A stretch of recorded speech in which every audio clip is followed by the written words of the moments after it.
Snakes can't eat hooves. Really? They'll eat a whole deer and they'll leave the hooves sticking out of their mouth. Oh yeah. Until it's worked through enough and they can just like get rid of those. Wow. And, yeah, they'll actually eat those. Sorry, Bear.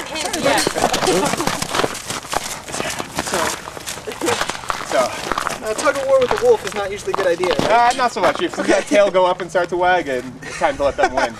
Yes. All right, Bear is really excited to have this deer carcass in here right now, and he's doing exactly what we would expect him to do, and that's going for the stomach contents first. That has all the vegetation that the deer has eaten, and the digestive enzymes have worked on it to the point where now Bear, the wolf hybrid, is going to be able to digest that stuff. That is intense to just see him rip pieces of meat off like that from about 3 feet away. Yeah. If we could mic the wolves, then you'd be able to hear the crunching and slurping that I can hear. That was an excellent introduction into the wolves. Being able to work with Bear, who's a wolf hybrid, we see some of the characteristics of the wolf, but a lot of the characteristics of a dog also. It's a lot different than my dogs at home, but also not as different as it will be to be within the wolves, you know, just to literally get thrown in with the wolves. So we're gonna do that next. So you would say it's like a wolf appetizer. It and is. soon we'll have the entree, which is the full-on wolf dish. That is true. Excellent. Yes. He's gonna jump up on you, so just kind of support his elbows. Okay. But that's pretty much it. So you know, stay upright and just watch your step because it is icy. Okay. Okay. And that's about it. So Help support yourself.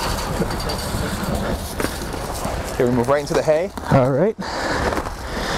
Hey, how are ya? That weed. Hey, how are you? Oh, you're a good boy. Wide foot stance. Thank you. Don't look him in the eyes, right? No, you can look, just don't stare. You know, you can look in his eyes.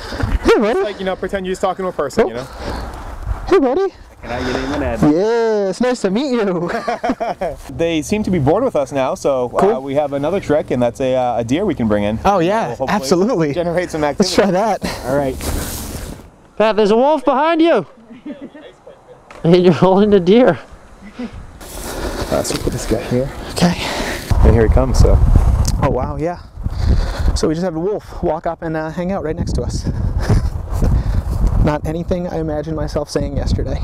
We thought we'd be able to show you wolves feeding on a whole deer like other nature shows, but as we've often found, nothing goes as smoothly as it looks on TV. I dragged a dead deer into a pen with 2 hungry wolves, and all they did was lick my face and get bored. So I decided to give one of them some cologne. Now that's good TV. So if anyone at home has a dog that's ever rolled around in, you know, some crap in your yard, or a dead animal, or, you know, skunk, something like that, and then come back to you real proud, like, hey, check this out, look what I smell like. That's actually a carryover because all dogs have evolved from the wolf, or de-evolved, depending on the way you look at it, if you saw my pug. And what they're doing is they're trying to show you that they've found something in their territory that doesn't belong there. So you're the head of their pack, and they're trying to show you that something out there isn't what should be there. So what they do is they roll around in it, and then they bring that scent back to you, like, be proud of me, look at what I did, look at what I'm showing you. And the wolves actually display that characteristic really well. So if we've got a little thing of... we have some patchouli oil, so clearly something that wolves would not encounter in the wild. Not many hippies running around? Not many wolves. So, this is the one thing that they will return to as vigorously every time we use it. Weevil, what's this? What is this? What's that? Okay, excellent. So Does that smell funky? I'm give it a sniff. It smells like Dom, huh? What do you think? Get Weevil a pink hat. There you go. So he'll rub around. I'll rub that, get it all over his fur. Nina will sometimes pee on it after she rubs in it too, and that's basically her covering up the scent that doesn't belong there with the scent that does. Oh, that's awesome. But this is why our dogs roll in things that smell. So I know wolves have been kind of a hot button issue with politics lately. They went through kind of a rough year. Yeah, and it wasn't so good for them. Yeah, it's been interesting. I mean, the Endangered Species Act was created for wolves. Essentially, yep. Basically, and then they were taken off it by the former administration. Yeah, the Bush administration did delist the wolf back in February of '08, and I believe somewhere around 50 wolves were killed in the first month alone. But Obama, in his first week, has put them back on the which has been act. great. The governor of Idaho, Butch Otter, went on record as to say I want to be the first person to kill a wolf when they come off the Endangered Species Act. So that's the mentality you're dealing with out there. Yeah. You got old ranchers and and that kind of mentality. And in reality, wolves can coexist very nicely with ranchers. I have all the respect in the world for hunters who go out and kill their own food and provide for their families. But when we're shooting things from airplanes for sport, I think that really kind of ruins it for me. Palin is really not a friend of the wolf or a lot of wildlife in general. People are very attached and feel strongly about their politics, but the facts are the facts, and she has spent $400,000 of Alaskan taxpayer money to promote the aerial hunting of wolves, shooting them from the air. Yeah, because we've seen that they can peacefully coexist with humans, with all the other animals in the area. There's really no risk from a wild, healthy wolf. No, we're the risk to them. It's only when they're used to people, when people are feeding them, or when they have rabies or some other type of illness that they pose any threat. Absolutely. To us at all. So just terrible to see. One of the things that we can really see here in New England that's very close to us and very important to us is the increase in Lyme disease from these guys. Because of what's happened with the decimated wolf populations, there are no native wolves in New England anymore. Because of that, the deer population has exploded. Now we have all these cases of people getting Lyme disease from deer ticks. People think we can do a better job managing nature than nature itself. So yeah, it never works out that way. Ask anyone who's got a saltwater fish tank and see how easy it is to regulate nature.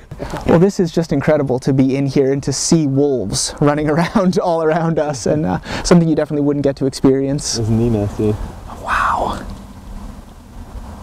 It's just impressive to see them run by. I mean, I don't think you could ever get used to this, even growing up here. It's an amazing thing is, no matter, what kind of day you had or week you had, and once you enter that gate and you're out here, there's really no outside world. No, because you're in their world. Yep. It's very, very clear that we're in their world right now. Well, the sun was going down, we were running out of tape, and the wolves were clearly bored with us. So we had to say goodbye to them and Z in the only appropriate way to end a show about wolves.